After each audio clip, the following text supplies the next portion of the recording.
melanjutkan pertemuan chapter 11. Chapter 11 ini menjelaskan tentang masalah kesehatan akibat penggunaan komputer. Masalah kesehatan akibat penggunaan komputer ini terjadi karena banyak pengguna komputer yang menggunakan komputer dan mengalami masalah pada kesehatan. Yang pertama ada repetitive strain injury atau RSI, yaitu karena kelamaan menggunakan komputer. Yang kedua, computer vision syndrome atau CVS.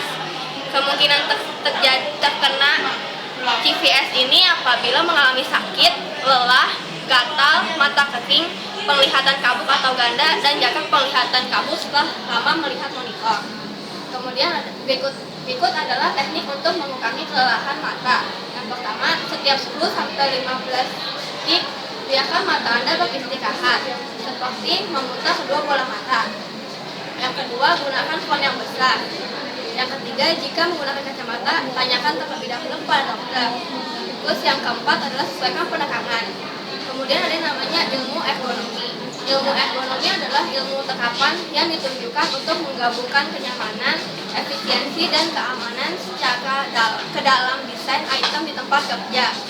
Kemudian ada namanya kecanduan komputer.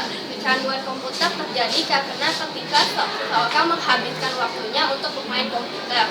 Ciri-cirinya, kecanduan komputer setiap waktu, sangat senang bila bermain komputer, dan jauh dari teman dan keluarga. Kemudian namanya etika komputer. Etika komputer adalah pedoman moral yang biasanya sudah ditetapkan pada saat menggunakan komputer. Kemudian ada namanya intellectual property rights atau hak kekayaan intelektual, yaitu hak untuk sang pencipta agar dilindungi atas pekerjaannya. Kemudian ada kode etik. Kode etik adalah panduan tertulis yang menentukan apakah tindakan yang dilakukan oleh komputer sesuai etika atau tidak. Berikut beberapa kode etik. Yang pertama, karyawan tidak boleh mencampuri file komputer lain. Kedua, karyawan tidak boleh mengganggu pekerjaan komputer orang lain. Yang ketiga, komputer tidak boleh digunakan untuk mencuri. Terus ada namanya green computing, yaitu mengurangi limbah listrik dan sampah lingkungan dalam menggunakan komputer. Beberapa saran green computing adalah gunakan komputer dan perangkat lain dalam keadaan hemat daya. Yang kedua, jangan biarkan komputer berjalan semalaman. Yang ketiga, gunakan kertas daur ulang. Kemudian ada yang namanya informasi privacy, yaitu merujuk pada suatu hubungan di mana seseorang atau perusahaan membatasi informasi tentang dirinya. Cara melindungi informasi personal yaitu isilah data yang dibutuhkan.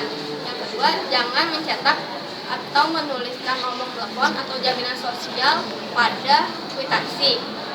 Kemudian ada namanya cookies. Cookies adalah file teks kecil yang menyimpan pada sebuah web server pada komputer.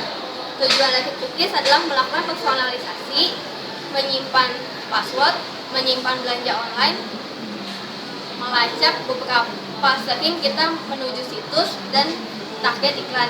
Demikian penjelasan dari saya. Terima kasih.